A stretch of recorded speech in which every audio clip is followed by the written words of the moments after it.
Today here with me in the European Parliament is Julie Ward. Thank you so much for your presence. It's good to be here again. Yeah. We have to discuss about a subject that is very difficult even to discuss about. You know that the domestic violence, it's such an important issue in the European Union, in Romania also, in your country, in Great Britain also. What have the European Parliament been doing in the last 5 years, let's say, regarding this? Well, I suppose the main thrust of our endeavours is to try and persuade all the member states to ratify the Istanbul Convention, because this is the best legal instrument for ending violence against women and girls. And, you know, we made some progress with some member states going a little further on that road, but we still have some resistance. But I am really clear, actually, that if everybody who signed up to it, ratified it, then implemented it, we could definitely see a huge reduction in the numbers of violent incidents against women. And we do know that most of the violence that women experience is actually not from strangers at all, but from intimate partners, people that they already know, or family members. So the issue of violence within a domestic arena is, you know, it's a huge taboo subject, like you say, but we do need some proper legal safeguards for women. In general, women do not talk about this subject. Well, yes, there's a terrible stigma, isn't there? There's a terrible stigma, and it's very hard for women to leave violent partners for a number of reasons. You know, many people have been in relationships for a long time. You know, maybe you met your partner when you were a teenager, you know, you fell in love, you made a life together, and it becomes what you know. And even if it is a life full of violence, then it's still what you know, and what you don't know is quite frightening. But also, there's a range of different forms of violence against women, and economic violence is another form of violence. So women who don't have access to money, to the means to support themselves in any way, then find themselves with an even greater problem about trying to leave or to speak out against it.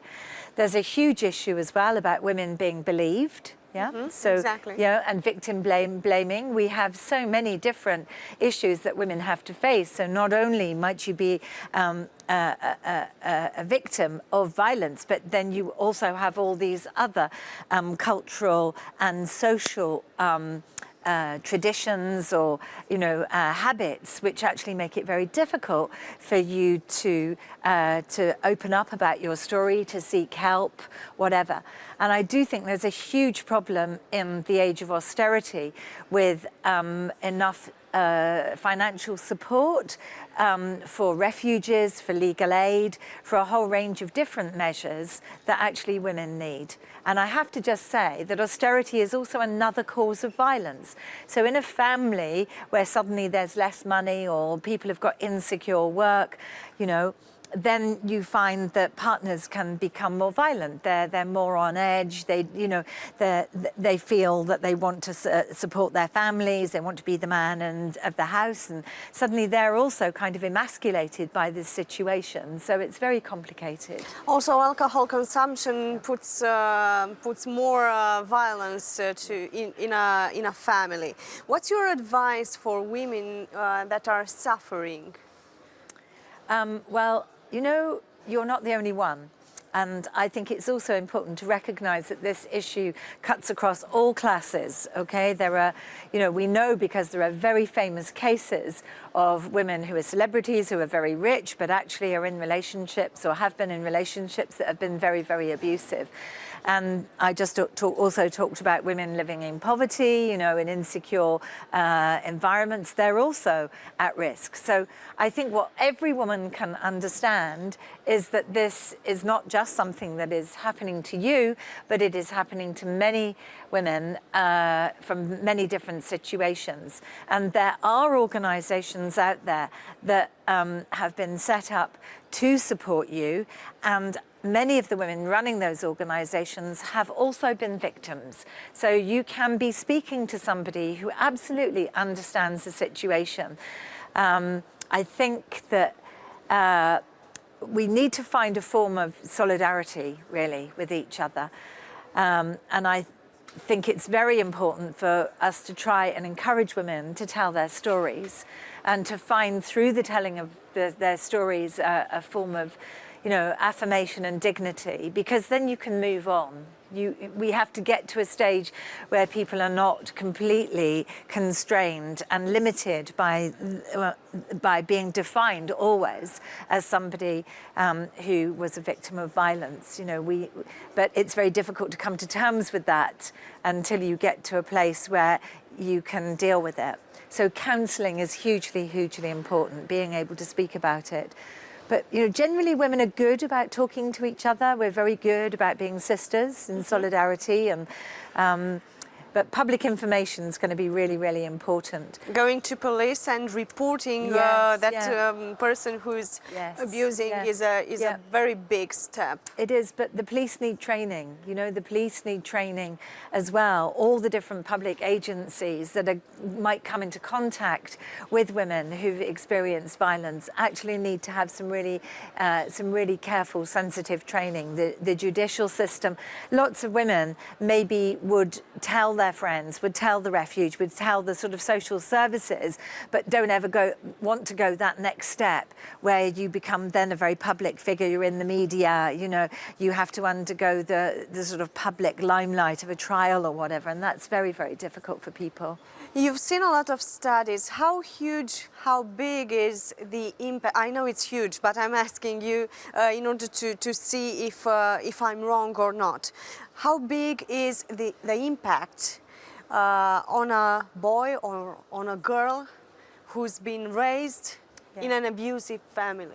Yeah, there's a cycle of violence, and the cycle continues. And what we often see from academic studies and research is that abusers go on, the people who are abused go on to be abusers. So we have to break the cycle of violence, absolutely. I'm very, very strong on sex and relationship education, because I don't believe it's just about, how our body works and how all that fits together and the hormones and the rest of it. Actually, I believe that we need to learn how to have respect for each other, and we need to make sure that our boy children are very aware of the power that they can abuse if they're not sensitive, really, to the need to understand that no means no. Exactly. I was thinking about the power of no. Yeah. In order to cut the cycle, as you said, what is to be done in each country? You've said that the police has to be trained. What else? Protection orders or bracelets for those who... There are lots of great ideas. There's loads of brilliant best practice. What's working? That we can share. Having better legal aid, for example. Yes, having having proper support for refugees, investing in the services, and this is what I want to come back to.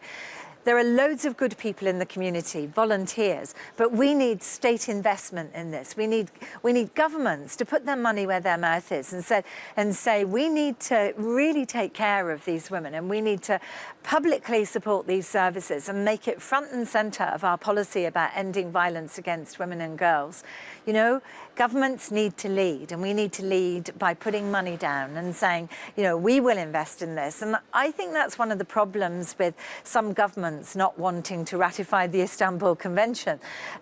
Because if you ratify something and it becomes binding, then you have to invest in it. You have to say, we will put some money in that. We will create a whole department around it. We will have ministers for whom this is part of their portfolio. You know, we will look at cross-cutting issues across different policy areas. So that's massively important. I think, you know, just generally making it front and centre policy is going to be really, really important. Thank you so much for your comments and for your presence.